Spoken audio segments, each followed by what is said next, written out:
दिशा वेगवेगळ्या ठरलेल्या आहेत. एक एका दिशेला आहे, दुसऱ्या दिशेला आहे. जर यांनी त्या दिशा बदलून जर एकत्रित आलं तर निश्चित त्याचं स्वागत केलं जाईल. परंतु आता ती विचारसरणी आणि ह्या विचारसरणीमध्ये असलेला जमीन आसमानचा फरक,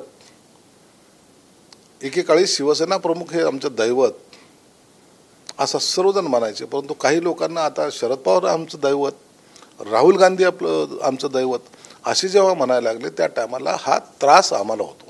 म्हणून जर त्यांची स्ट्रॅटेजी जर चेंज झाली तर कदाचित भविष्यात एकत्र यायला काही हरकत सुद्धा नाही. सामान्य शिवसैनिकांच्या ज्या भावना आहेत त्यांचा आम्ही आदरच करतो.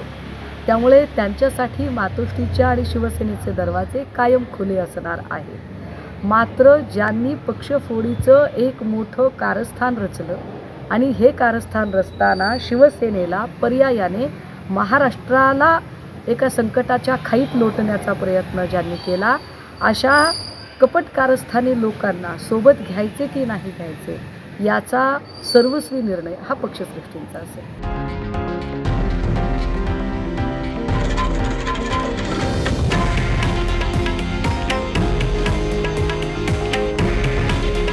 हे आहे देशातील नंबर 1 न्यूज नेटवर्क आणि आपण पाहत आहात TV9 मराठी.